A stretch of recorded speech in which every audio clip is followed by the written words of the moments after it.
Public. Bersama aku Albanus Sustena dan aku Marcelino. Sebelum kita masuk ke dalam pembahasan yang seru banget ini tentang biokrasi desa kita, mau ngasih tahu info penting dulu nih buat kalian yang peduli sama masa-masa depan bangsa.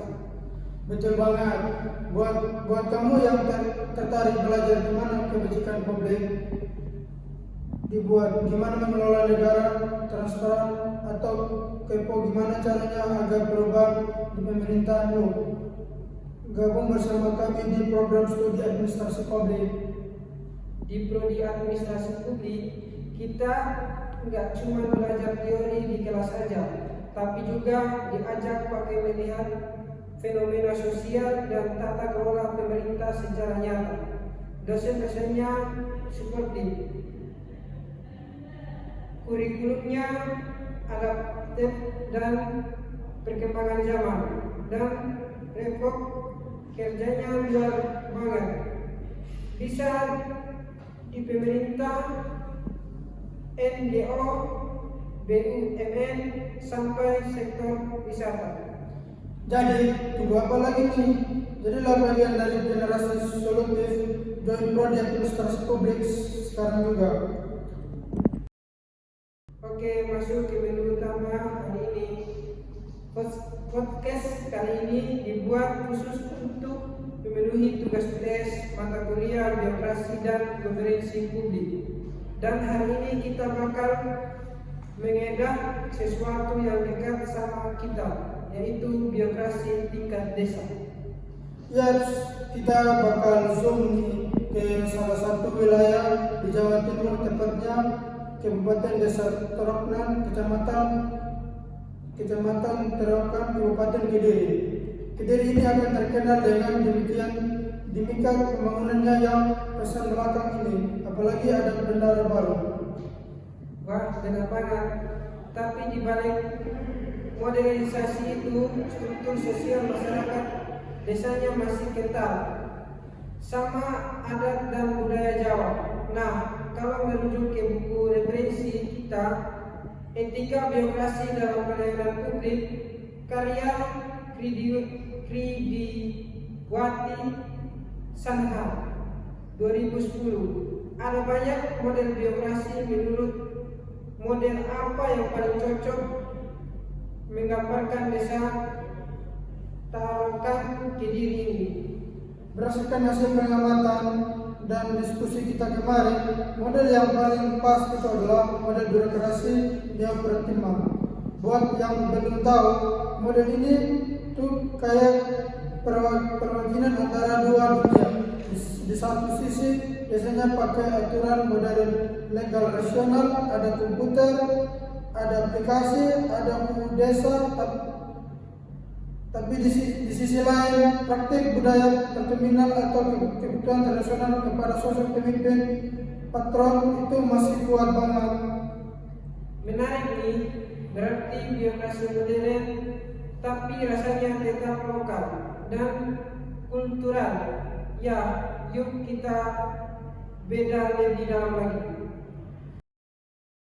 Nah, kalau kita baca dari teori Prof. Kridiwati Sanha, dalam birokrasi optimal murni kekuasaan itu berputus pada pemimpin tradisional, di mana jabatan sering kali dianggap sebagai hak istimewa ataupun pemberian. Tapi karena sekarang ada di daerah modern, modelnya bergeser jadi gampangnya gini kali ya, struktur organisasi di kantor desa Tarokan itu udah formal banget. Ada kepala desa, kades, sekretaris desa, sekdes, kepala urusan, kaur, sampai kepala dusun. Semua direkrut lewat tes resmi, punya tupoksi, tugas pokok dan fungsi yang jelas, dan digaji oleh negara pakai alokasi dan dana desa. Betul, itu sisi modern legal rasionalnya. Tapi coba kita lihat realitas sosiologis di lapangan, terutama di Kediri. Hubungan antara perangkat desa sama warga itu nggak sekedar hubungan formal antara birokrat dan klien. Ia setuju. Di desa Tarakan, tokoh masyarakat, sesepuh dan kades itu seringkali diposisikan sebagai figur bapak atau patron. Jadi kalau warga mau mengurus surat-surat menyurat atau ada masalah tanah, mereka seringkali nyari jalur kedekatan persoalan dulu. Istilah Jawanya kudu kepenak petukane, harus nyaman ketemuannya. Nah, hubungan patron klien ini subur karena kultur masyarakat Jawa yang mengutamakan harmoni, rasa segan dan kebutuhan pada pemimpin. Jadi kebutuhan warga di itu bukan cuma karena takut sama hukum terludis, tapi karena rasa hormat secara personal kepada figur kades atau perangkat desanya.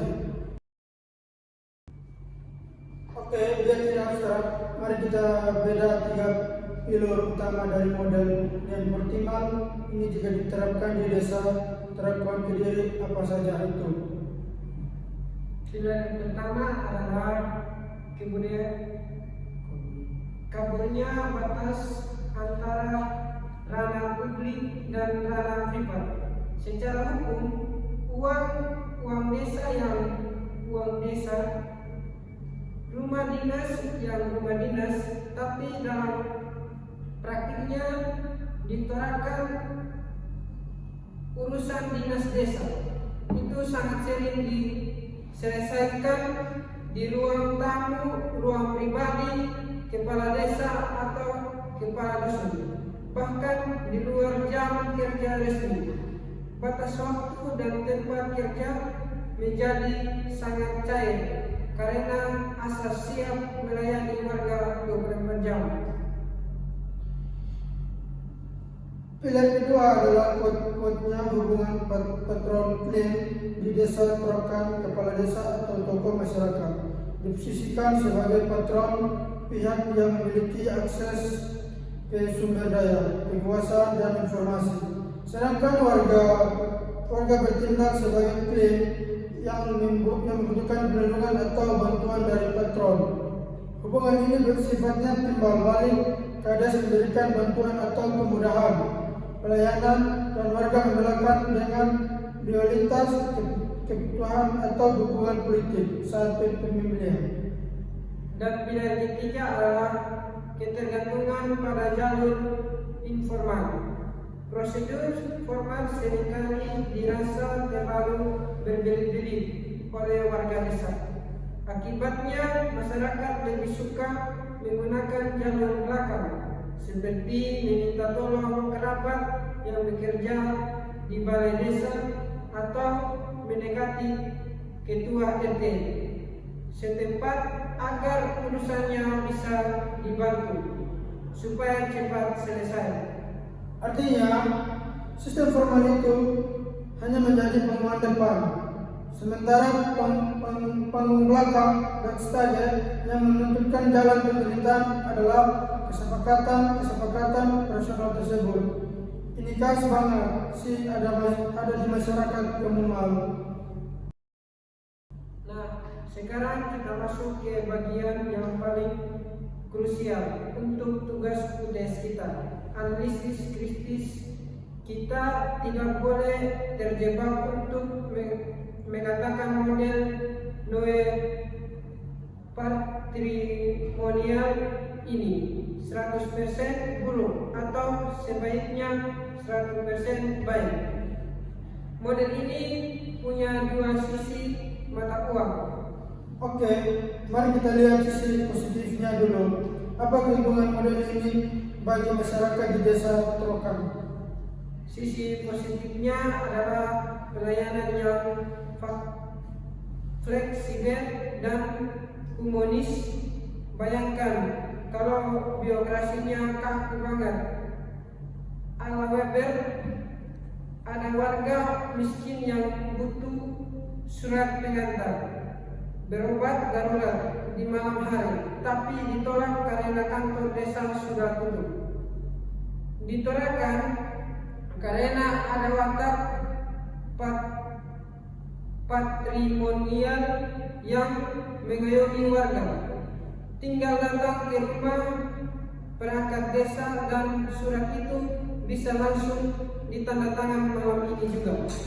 Hubungan yang hangat ini mencegah terjadinya polarisasi atau konflik sosial antara pemerintah desa dan rakyat.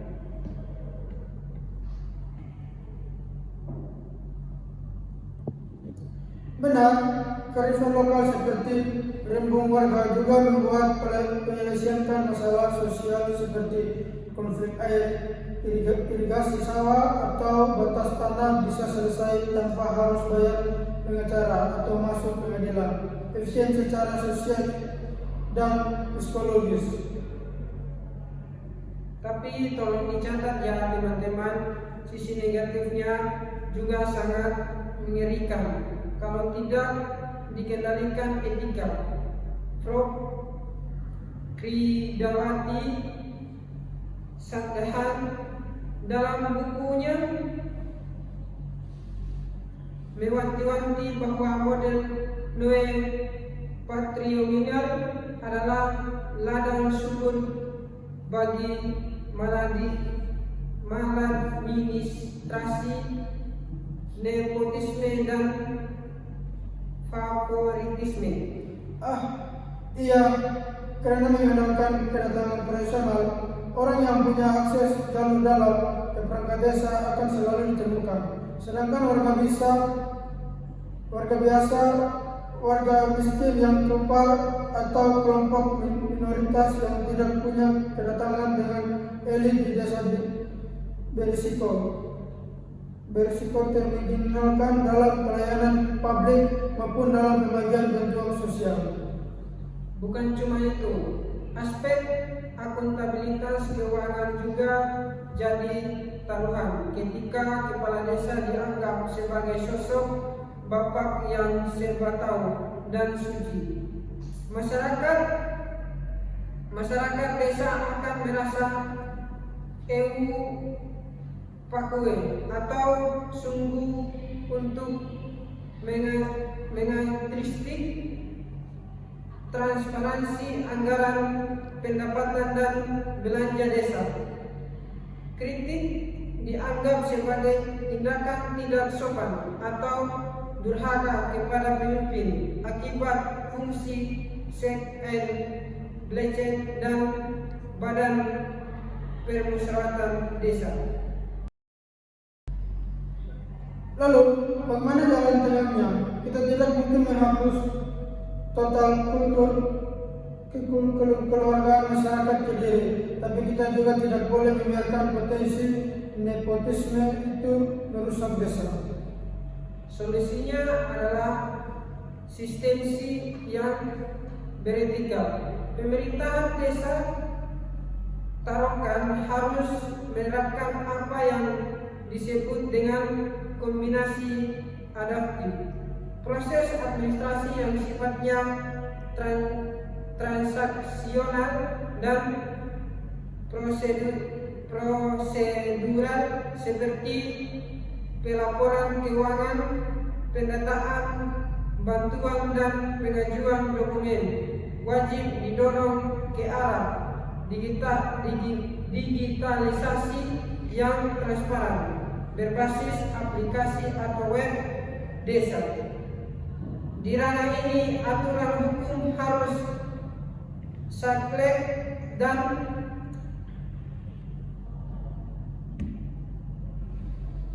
tidak boleh ada tebang pilih.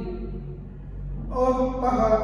Jadi untuk urusan data dan angka, gunakan sistem digital bisa biar objektif. Tapi untuk urusan komunikasi publik, mediasi konflik dan perumusan aspirasi, pemerintah desa tetap harus mempertahankan pendekatan kultural kultural yang hangat melalui jagoan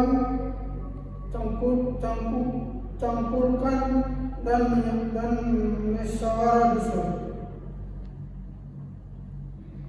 Tetapi sekali jadi teknologinya modern dan transparan, tapi wajah pelayanannya tetap humanisasi dan berakar pada nilai lokal. Itulah esensi dari implementasi etika birokrasi yang sesungguhnya. Wah, diskusi yang luar biasa, padat dan mencerahkan. Gak terasa kita sudah membedakan model birokrasi yang Pertikman di desa Tarokan secara empiris hingga memberikan rekomendasi solutif. Semoga draft analisis ini bisa memberikan kontribusi pemikiran, tidak hanya untuk nilai UTS, mata kuliah, birokrasi dan gubernansi publik kita, tapi juga bagi siapapun yang peduli dengan kemajuan tata kelola pemerintah desa Indonesia. Kami mengucapkan terima kasih sebesar-besarnya kepada teman-teman yang sudah setia mendengarkan dari awal sampai akhir. Dan jangan lupa untuk klik di deskripsi untuk menentukan video ini dengan channel utama Sekolah Kebijakan Publik, serta berpikiran dukungan berupa like, komen, dan subscribe.